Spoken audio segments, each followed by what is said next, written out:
A'udzubillahi minasyaitonir rajim. Bismillahirrahmanirrahim. Assalamualaikum warahmatullahi wabarakatuh. Asyhadu an la ilaha illallah wahdahu la syarika lah wa asyhadu anna Muhammadan abduhu wa rasuluh. Allahumma shalli wa sallim wa zid wa barik ala Rasulillah wa alil athhar ala Rasulillah wa alihil akhyar. Kita awali dari masyarakat Arab, karena ini terkait dengan sejarah serpihan baginda Nabi Muhammad SAW, yang dalam hal ini adalah tarikh Rasulullah SAW, tapi mencakup juga tarikh masyarakat Arab pada zaman dahulu, pada abad ke-6 Masehi, dan mungkin lebih bawahnya adalah abad ke-5 Masehi. Para sejarawan menyebutkan nenek moyang penghuni kawasan Arab adalah Nabi Ismail alaihissalam, putra Nabi Ibrahim alaihissalam, dan ibunya adalah Hajar. Kisah Ismail yang kecil dulu, kisahnya adalah ia menangis sambil kakinya menendang tanah, menjadikan air memancar dan menjadi sumber air yang kemudian dikenal dengan Zam-Zam. Ini ada di Makkah itu ya. Air inilah yang kemudian menarik orang-orang untuk menetap dan menjalani kehidupan hingga menjadi sebuah masyarakat Arab yang bersuku-suku dan terbagi dalam daerah-daerah atau kabilah-kabilah. Apalagi dengan adanya Ka'bah, pusat ziarah dan keagamaan yang dibuat oleh Nabi Ibrahim alaihissalam dan Nabi Ismail alaihissalam, membuat negeri Arab atau negeri Makkah ini semakin hidup dengan berbagai bentuk aktivitas manusia. Bahkan ada yang menyebutkan masyarakat Arab berasal dari orang-orang Yaman yang menetap dan hidup dalam lingkungan baru yang dirintis keluarga Nabi Ibrahim alaihissalam, Ibunda Hajar, dan Nabi Ismail alaihissalam. Kehidupan masyarakat Arab sebelum Islam diisi dengan perdagangan, perjudian, kehidupan glamor, kekayaan mungkin, peperangan antar suku, perzinahan, dan perbuatan asusila, perbuatan yang tidak sesuai dengan nilai-nilai syariat agama. Pada masa itu sedikit sekali orang yang tertarik dengan keilmuan dan moralitas. Masyarakat Arab tidak memiliki minat terhadap hal-hal yang terkait dengan kemanusiaan, tidak terkait dengan ilmu pengetahuan, atau juga terkait dengan aspek-aspek ilahiyah. Bahkan orang yang memiliki kemampuan baca tulis pada waktu itu termasuk dianggap memalukan, sehingga tidak banyak orang-orang yang mempelajarinya. Yang diminati mereka adalah barang mewah, istri-istri yang cantik, uang, kekayaan ya, derajat kekuasaan atau jabatan, dan mempunyai budak yang banyak, yaitu simbol dari sebuah kekayaan. Hal-hal yang bersifat materi yang diminati. Jadi hal-hal yang materi lah yang diminati. Kalaupun ada unsur keagamaan, tidak lebih sekedar melanjutkan kebiasaan nenek moyang.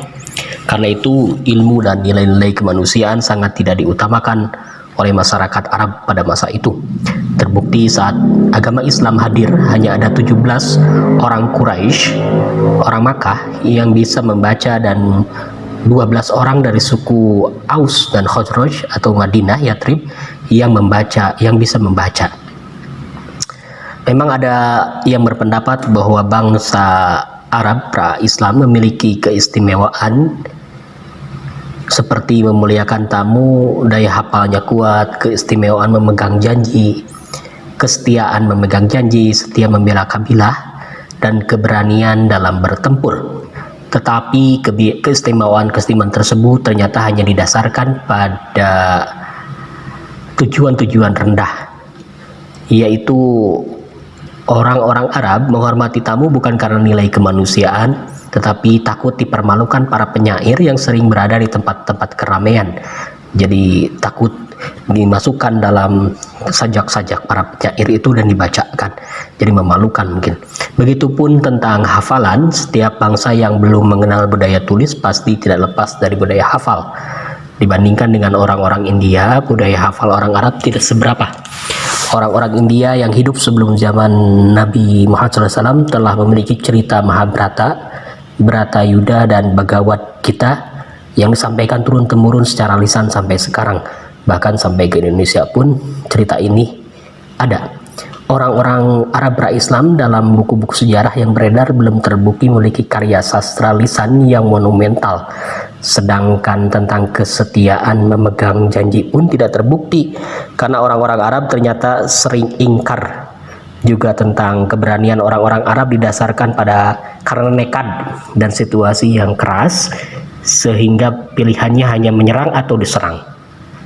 Apalagi kesetiaan pada suku bukan sesuatu yang istimewa, karena dalam kebudayaan manusia di belahan Asia atau Afrika cenderung dipegang kuat. Seperti di Indonesia, di Afrika, kalau urusan-urusan suku itu biasanya fanatismenya keluar. Setiap daerah yang memiliki hubungan kekuasaan wilayah atau ikatan keluarga biasanya saling menjaga di antara mereka.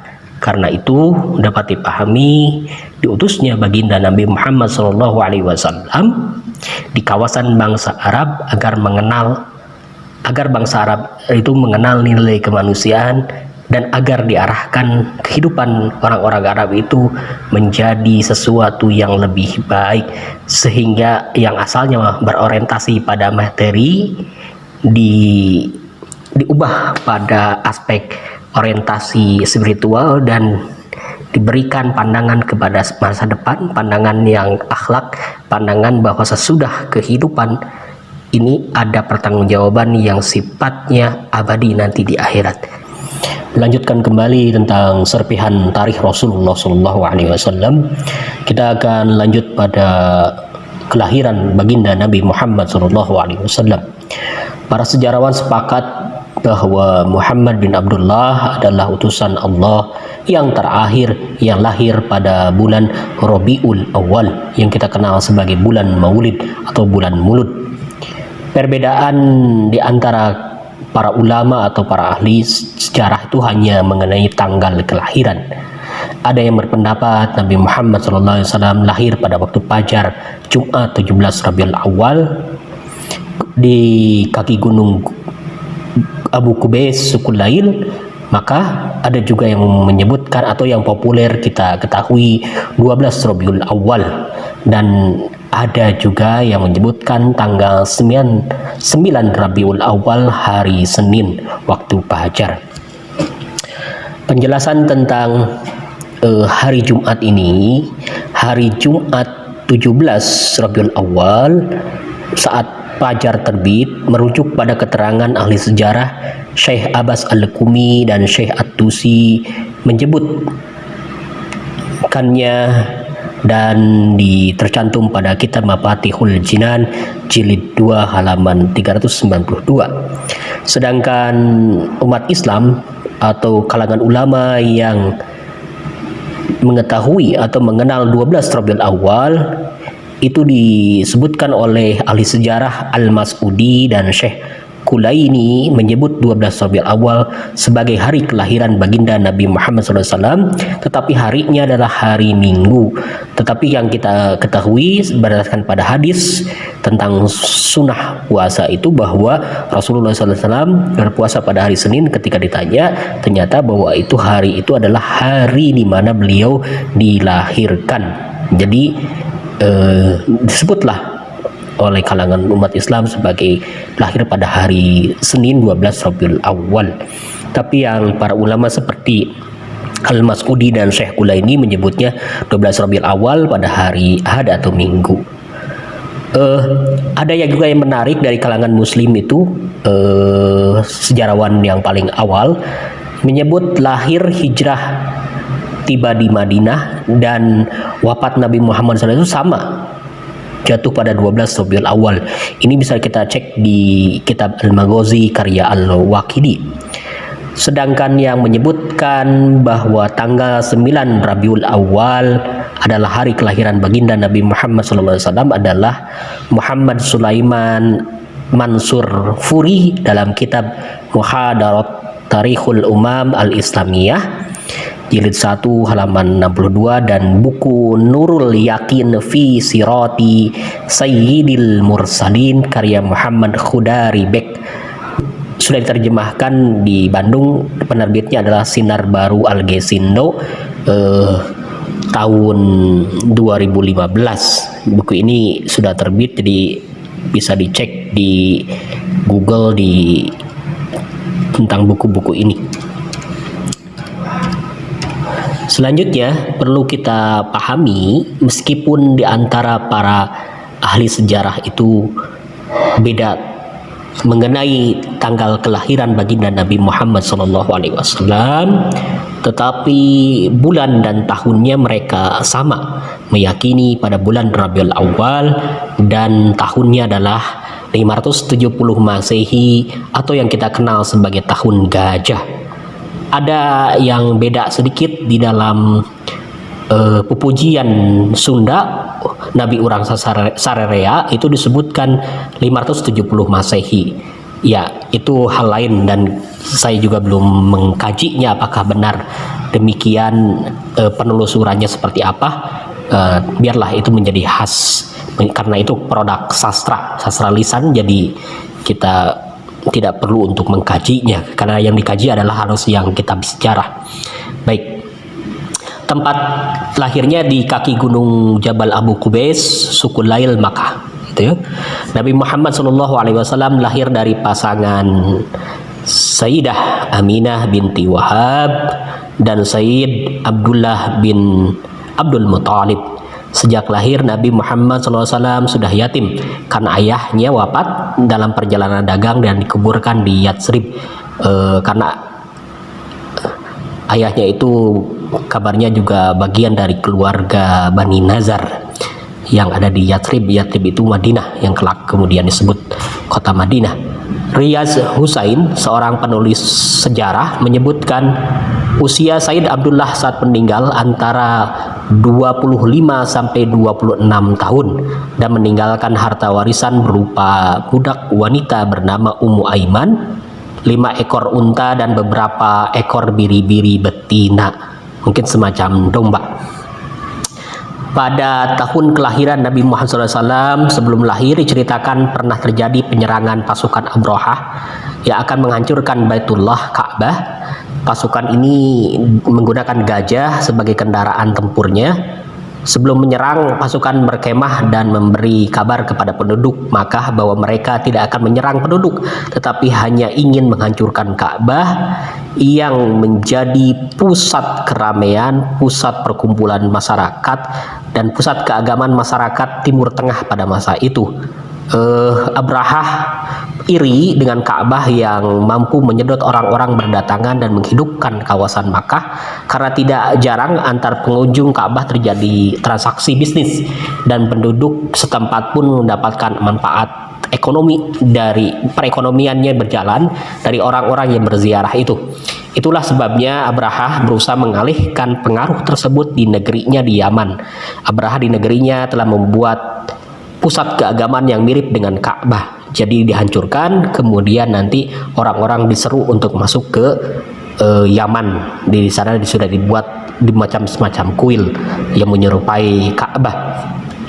Abdul Muttalib selaku penjaga Ka'bah mendatangi Abrahah. Dalam pertemuan itu, Abrahah menyampaikan maksud kedatangannya bersama pasukan di Mekah ini bahwa untuk menghancurkan Ka'bah, tidak untuk melawan orang-orang Makkah. Abdul Muttalib hanya bilang kepada Abrahah itu, ia tidak akan menghalangi maksud dari Abrahah itu, hanya dia meminta dikembalikan unta-unta yang ditangkap oleh pasukan Abrahah.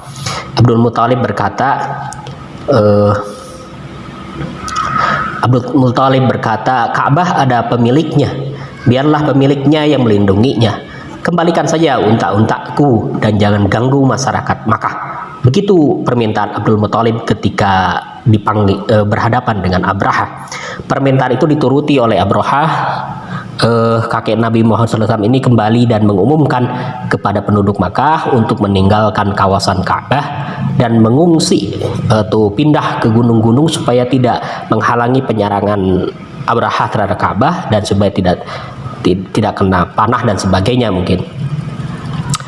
Dan dialah kersani Allah Ta'ala di tempat pengungsian Abdul Muthalib yang memiliki keyakinan Hanif. Hanif itu adalah agama milah Nabi Ibrahim alaihissalam, berdoa. Ada juga yang menyebutkan saat di pintu Ka'bah Abdul Muthalib itu berdoa, "Ya Allah, sesungguhnya Ka'bah adalah milikmu yang dibangun oleh nabimu Ibrahim alaihissalam dan Ismail alaihissalam untuk beribadah segenap umat manusia kepadamu. Ya Allah, sesungguhnya engkau sebaik-baik penjaga. Karena itu lindungilah rumah sucimu dari orang-orang yang akan menghancurkannya." Tibalah saatnya pasukan Abrahah memasuki kawasan Ka'bah. Belum juga mereka menyentuh Ka'bah atau juga baru sampai pelataran kawasan Ka'bah itu, di atas langit burung-burung bermunculan dan menjatuhkan batu tanah yang terbakar. Pasukan gajah itu berlarian dan banyak yang mati di tempat, termasuk Abrahah mati setiba kabur dan sampai di Yaman dia kemudian meninggal dunia. Kejadian penyerangan Ka'bah ini di dalam Al-Quran diabadikan pada surah Al-Fil sebagai pelajaran untuk mereka yang hendak merusak rumah ibadah umat Islam. Dan yang disebut tahun gajah itu karena berkaitan dengan pada saat itu Rasulullah SAW pada tahun yang berkaitan dengan penyerangan Ka'bah itu, baginda Nabi Muhammad SAW itu lahir dari rahim Aminah binti Wahab. Orang Arab tidak mengenal kalender sehingga mengaitkan saja pada momentum yang penting atau momen yang besar dengan merujuk pada kejadian besar yang pernah terjadi, yaitu kejadian penyerangan Abrahah yang akan menghancurkan Ka'bah dan kemudian dikalahkan oleh burung-burung ababil yang dikirim oleh Allah Ta'ala. Sejarawan Ja'far Subhani menyebutkan ketika Nabi Muhammad SAW lahir, dinding istana Khosrow kerajaan Persia retak dan menaranya rubuh. Api kuil agama Majusi padam, danau sawah mengering, berhala-berhala di Ka'bah berjatuhan, dan para pendeta Zarathustra atau Majusi mendapatkan mimpi yang menakutkan. Kejadian-kejadian ini dapat disebut sebagai bukti keagungan sosok Nabi Muhammad SAW dan mukjizat yang tidak dimiliki oleh para nabi sebelumnya. Jadi kehadiran Nabi Muhammad SAW itu sebagai manusia agung, manusia teladan, rahmatan lil alamin, dan juga ditandai dengan mukjizat-mukjizat. Di dalam catatan sejarah berdasarkan penanggalan kelahiran Rasulullah SAW itu ada 3 tanggal. Yang pertama adalah tanggal 17 Rabiul Awal, yang kedua adalah tanggal 12 Rabiul Awal, yang ketiga adalah tanggal 9 Rabiul Awal. Lahir di bulan Rabiul Awal, bulan yang kemudian di dalam tradisi Nusantara ini disebut sebagai bulan Maulid, bulan Mulud, sehingga hampir di daerah-daerah sekali sampai pada bulan Maulud itu orang-orang di masjid-masjid biasa menyelenggarakan pengajian Muludan, dan alhamdulillah di tempat kami juga melakukannya. Meskipun catatan-catatannya ada beberapa versi tentang hari lahir, tapi memang semuanya merujuk kepada tahun kelahiran Rasulullah SAW itu terkait dengan penyerangan Ka'bah yang dilakukan oleh Abrahah yang kemudian dikalahkan oleh burung ababil. Hal ini tercantum dalam surah Al-Fil. Nah, setelah lahir Rasulullah SAW dibidani kabarnya oleh ruh-ruh dari perempuan-perempuan solehah seperti Maryam, Asyiyah. Itu yang kalau ada di dalam beberapa yang setelah saya baca itu. Tetapi yang jelas bahwa Rasulullah SAW, Muhammad bin Abdullah itu, Sayyid Muhammad itu lahir dari Aminah binti Wahab. Di persalinannya dari Aminah binti Wahab, kemudian ayahnya adalah Abdullah bin Abdul Muthalib. Begitu. Sejak dalam kandungan kita tahu bahwa Sayyid Muhammad itu sudah yatim dalam usia yang sedang lahir. Kemudian kalau di dalam berjanji disebutkan posisi lahirnya itu posisi sujud, sangat sujud, jadi menunjukkan bagaimana kepasrahan kepada Allah Ta'ala. Kemudian saat lahir, kemudian ada orang yang memberitahu kepada kakeknya yaitu Abdul Muthalib bahwa cucunya telah lahir dari Sayyidah Aminah ini. Dan seketika proses persalinan beres itu, kemudian Abdul Muthalib itu sang kakek membawa Sayyid Muhammad yang masih kecil itu dibawa ke Baitullah Ka'bah, dan beliau memberi nama Muhammad yang berarti orang yang terpuji, dan ibunya yaitu Aminah memberi nama Ahmad yang paling terpuji. Kemudian para ulama menyebut Nabi Muhammad dengan panggilan Al-Mustafa, manusia pilihan. Ada beberapa nama-nama lain di dalam riwayat-riwayat tentang nama-nama dari baginda Nabi Muhammad SAW. Satu diantaranya sebagai Al-Aqib dan Al-Mahi. Nabi Muhammad SAW pada masa itu, masa kecil, memiliki nama Muhammad itu bukan nama yang populer. Jabar Subhani, seorang ulama, menyebutkan ada 16 orang yang diberi nama Muhammad sebelum lahirnya Muhammad bin Abdullah itu. Kakeknya sangat senang sekali kepada Nabi Muhammad SAW sehingga selalu diperhatikan dan dirawat dengan penuh cinta. Beliau diperlakukan berbeda dari cucu-cucunya yang lain. Beliau diperbolehkan duduk di atas karpet terhormat di Ka'bah yang khusus diduduki oleh mereka-mereka yang mendapat kehormatan mengurus Ka'bah dan pemimpin masyarakat Makkah pada masa itu. Untuk mendapatkan udara yang segar dan suasana yang asri, maka pada usia 2 tahun Sayyid Muhammad itu diasuh oleh Halimah binti Sya'diyah di kampung tempat tinggalnya. Sebelumnya diasuh selama 4 bulan, disusui oleh Suwaibah, wanita budak Abu Lahab yang kemudian nanti dibeli dan dimerdekakan oleh Khadijah.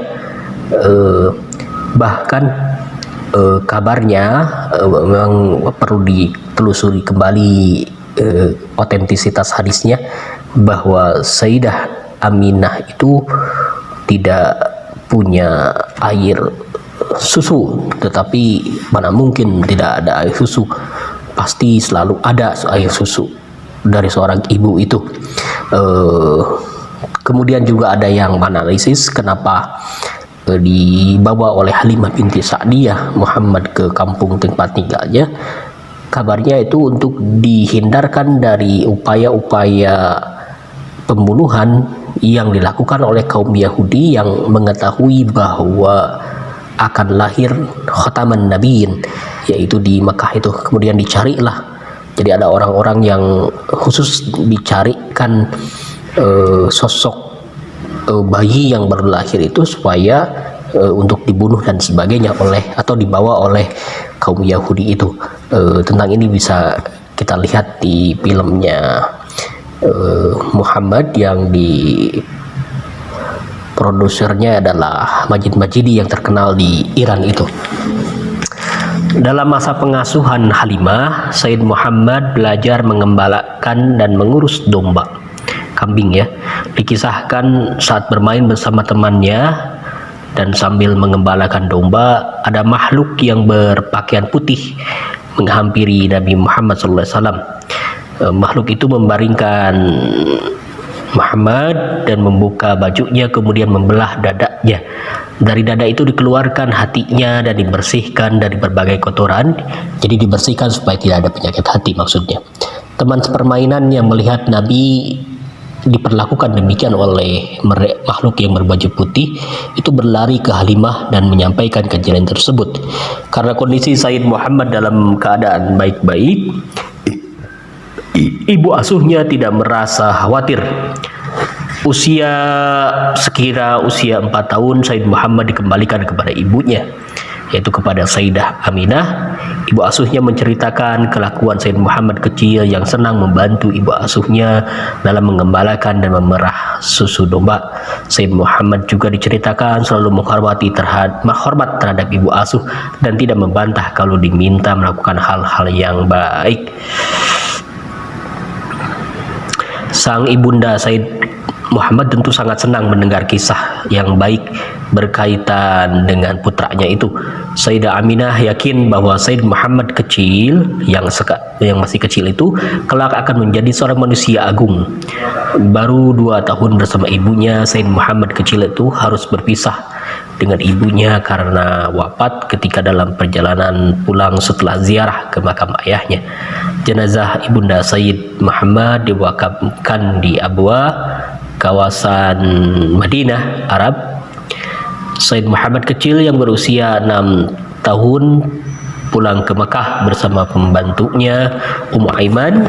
Setiba di Makkah, pembantunya menceritakan kejadian wafat ibunda Sayyid Muhammad kecil kepada sang kakek. Anak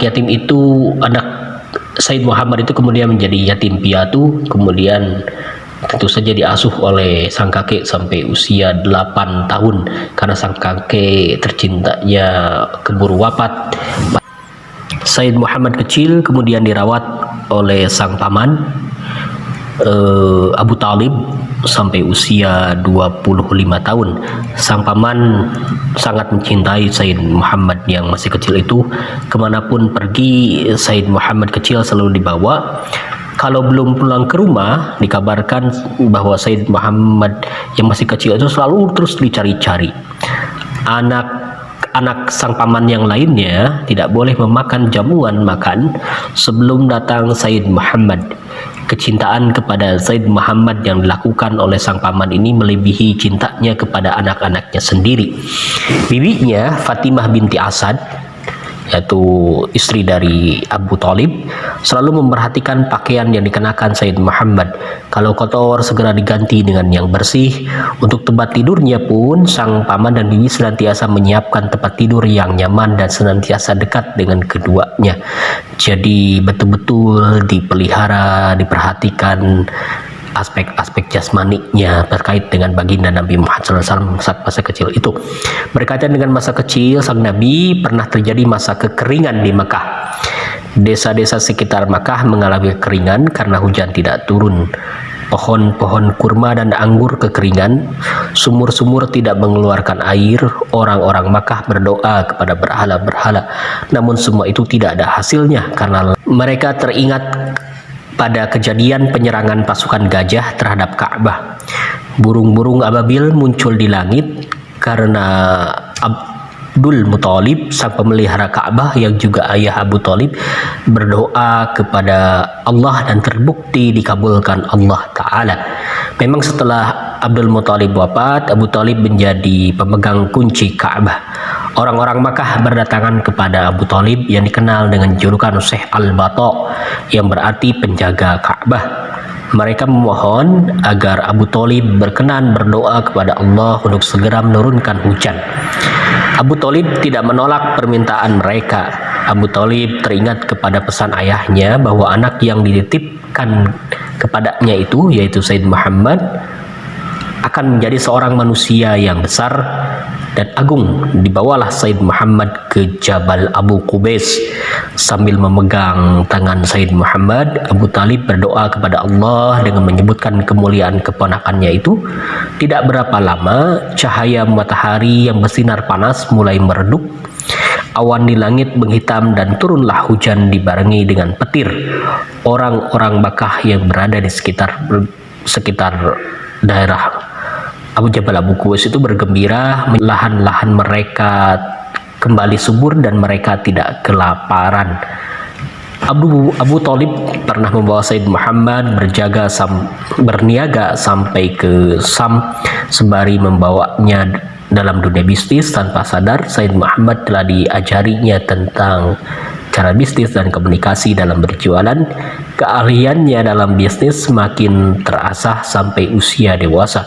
Karena itu, untuk menambah pendapatan keluarga dan melatih kemandirian hidup, Nabi Muhammad SAW menjadi pekerja pada saudagar karya yang kelak menjadi istrinya, yaitu Khadijah binti Khuwailid. Nabi Muhammad SAW dipercaya untuk menjadi karyawannya dan selalu meraih untung yang besar dalam setiap perjalanan bisnisnya. Tidak ada yang meragukan bahwa sosok Sayyid Muhammad merupakan manusia yang cinta kesucian dan berakhlak mulia. Juga Khadijah, seorang gadis yang berakhlak mulia, yang usianya berbeda 10 tahun dengan Sayyid Muhammad. Tidak sedikit lelaki Arab yang menginginkannya, tetapi meskipun Khadijah banyak menerima lamaran dari para pemuka Arab seperti Uqbah bin Mu'id, Abu Jahal, dan Abu Sufyan bin Harb, mereka semua itu ditolak oleh Khadijah. Khadijah tidak menginginkan harta dan kewibawaan karena sudah memilikinya. Yang dibutuhkan oleh Khadijah saat itu adalah sosok lelaki mulia dari aspek akhlak dan menjunjung nilai kemanusiaan. Sebelum bertemu dengan sang Nabi, dengan Nabi Muhammad SAW, dengan Muhammad putra Abdullah, Khadijah belum menemukan lelaki yang dianggapnya cocok. Ketika bertemu, berinteraksi, dan melihat sendiri perilaku dari Muhammad bin Abdullah, maka segera Khadijah itu tertarik, tidak lagi menunda-nunda untuk menikahinya. Meski lelaki yang dicintainya itu miskin dan yatim piatu, Khadijah tidak merasa kecewa. Karena yang dibutuhkan oleh Khadijah adalah sosok yang dapat menuntunnya dalam urusan dunia dan urusan akhirat, dan berperilaku baik dan gemar dalam membantu urusan orang-orang duafa. Jadi sosok yang demikian yang diharapkan oleh Khadijah, dan memang itu ada pada sosok baginda Nabi Muhammad SAW. Akhlak yang baik, jujur, tolong menolong, dan piawai dalam bekerja membuat Khadijah tertarik sehingga beliau melamar Sayyid Muhammad. Dua makhluk ini menikah pada tahun 595 Masehi dengan biaya walimah, kabarnya yang terbesar dari Khadijah. Pasangan suami istri ini dianugerahi putra bernama Qasim dan Abdullah. Keduanya wafat waktu masih kecil. Allah memberi lagi keturunan kepada keduanya seorang putri cantik yang bernama Sayyidah Fatimah Az-Zahra, dan di dalam riwayat lain ada beberapa putri-putri lainnya. Khadijah merupakan istri tercinta Nabi Muhammad SAW. Sang Nabi sangat mencintainya. Besar kemungkinan kecintaan Nabi itu karena Khadijah merupakan wanita pertama yang beriman dan membelanya dengan mengorbankan seluruh hartanya untuk dakwah dalam agama Islam. Pengorbanan, kesetiaan, kecintaan Khadijah tidak dapat dilukiskan. Meski sudah wafat, baginda Nabi Muhammad SAW senantiasa terkenang kepada Khadijah. Kecintaan sang Nabi kepada istri pertamanya ini pernah mengundang cemburu Aisyah, Hafsah, dan istri Nabi lainnya. Sebuah riwayat menyebutkan Aisyah marah kepada sang Nabi ketika dalam sebuah obrolan menyebut Khadijah dan memuliakan sahabat Khadijah. Sang Nabi menyampaikan alasan bahwa Khadijah merupakan wanita pertama yang membela, mendukung, dan setia mendampingi Nabi Muhammad SAW dalam keadaan suka maupun duka. Dan dari Khadijah pula Rasulullah SAW memiliki keturunan. Jadi selama 25 tahun Khadijah hidup bersama Nabi Muhammad SAW, lebih lama dari istri-istri Nabi yang lainnya. Tentunya perilaku rumah tangga Nabi, termasuk merawat anak, mengatur keluarga, atau urusan kemasyarakatan seharusnya lebih banyak diketahui oleh Khadijah. Tapi menariknya, hampir tidak ada hadis yang jalur rangkaiannya sampai kepada Khadijah sebelum kepada Nabi Muhammad SAW. Mungkinkah tidak ada sahabat dan masyarakat Arab atau Makkah yang tidak mendengar penuturan Khadijah berkaitan dengan sang Nabi atau melaporkan perilaku ibadah dan kehidupan dalam rumah tangga? Seharusnya informasi atau hadis-hadis yang berasal dari Khadijah yang salurannya harusnya yang banyak meriwayatkan kiriman Rasulullah SAW dibandingkan dari istri Nabi lainnya yang kebersamaannya kurang dari 10 tahun, sedangkan Khadijah itu selama 25 tahun. Aku qouli hadza wa astaghfirullah li wa lakum. Assalamualaikum warahmatullahi wabarakatuh.